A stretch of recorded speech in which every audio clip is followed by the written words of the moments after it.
There is a specific kind of tired that sleep doesn't fix. You wake up already depleted. You haven't done anything difficult yet, and you're already running on reserve.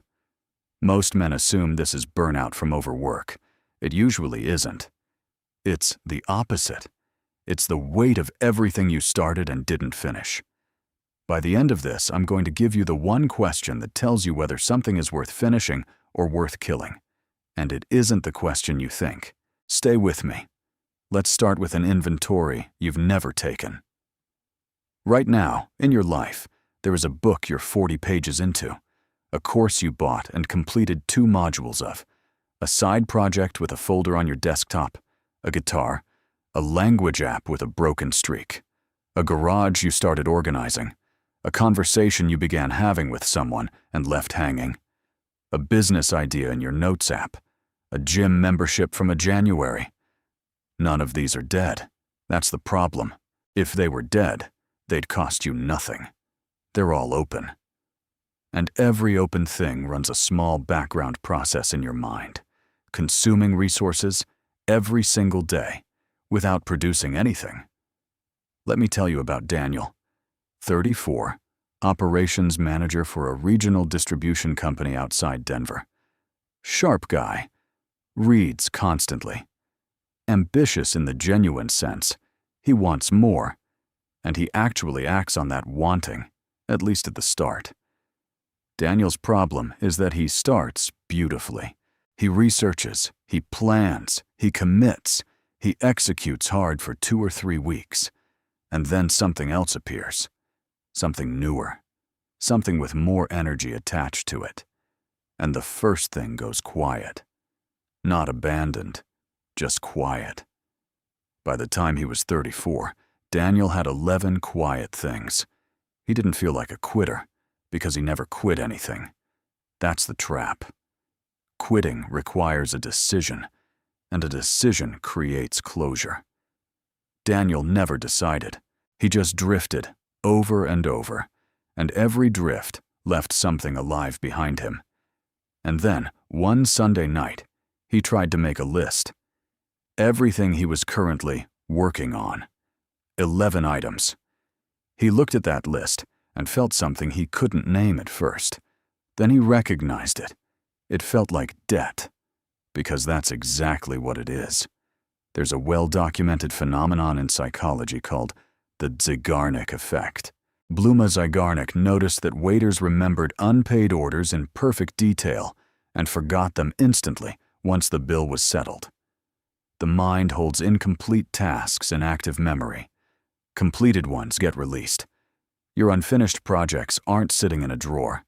They're sitting in RAM. I call this the open loop tax. The open loop tax is the cognitive rent you pay on every unfinished thing you own. It's small per item. A flicker of guilt when you see the guitar. A 2-second wince when you open your laptop and see the folder. Individually, nothing. 11 of them running simultaneously, all day, for years, is a full-time job you're not being paid for. And here's what makes it worse than actual work. Real work produces something. The open loop tax produces only the feeling of being behind. There's another layer here, and it's the one that hurts. Before we go on, I need to show you something I built after understanding exactly the mechanism we're discussing here. It's called the Untamed Mind protocol. 3 tools, each attacking a different layer of the same problem. The ebook, The Mind That Executes, is 17 pages and a 30-day protocol. It won't motivate you. It'll show you why motivation is the wrong instrument and lay out the 4 sabotage patterns that fire before you act. The Daily Performance Panel is a web app that opens in your browser. No login, no subscription, works offline. Intention for the day, 3 priorities: timer, habit tracker, evening reflection. Open it. Use it. Close it. And the mental reprogramming audio is 20 minutes with binaural tones and a firm voice, built for the morning before your phone or the night before sleep, because it works on the automatic layer where real habits actually live. The ebook works on awareness. The panel works on behavior. The audio works on identity. $9, lifetime access, no subscription. Links in the description, whenever it makes sense for you. Back to it. You might be thinking, I just need better follow-through, more discipline. And that diagnosis feels right, which is why it's so useless. You've been applying it for a decade. Here's what's actually happening. You don't abandon projects because you get bored. You abandon them at a very specific moment. The moment the project stops being about possibility and starts being about your actual ability. In week 1, the project is pure potential. It could be anything. You could be anything. Week 3 is when you hit the part you're not naturally good at, and the project stops flattering you. Now it's a mirror. Now continuing means facing evidence about your real capacity. So you don't stop. Stopping would make the evidence conclusive. You go quiet. And going quiet lets you keep the possibility alive indefinitely. Every unfinished project is a story you're preserving about who you could still become. Daniel's guitar wasn't a guitar.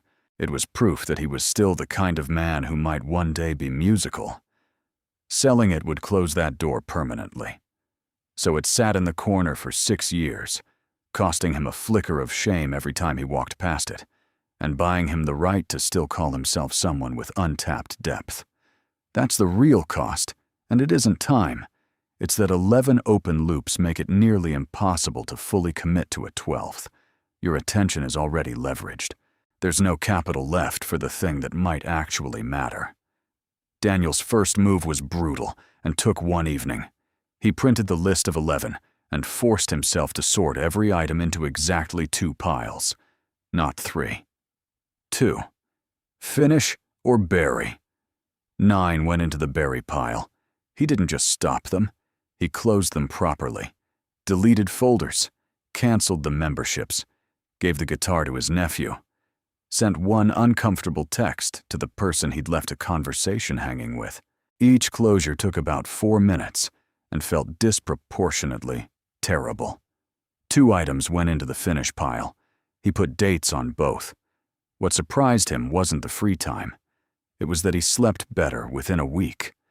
The 11 background processes had been running against his sleep, and he'd assumed that was just what being 34 felt like.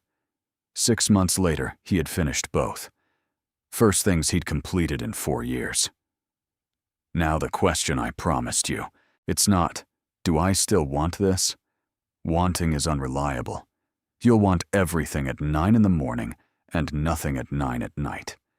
The question is, if I could never tell anyone I was doing this, would I still do it? That question separates the projects you genuinely want from the ones you're keeping as identity insurance. The guitar fails it. The language app usually fails it.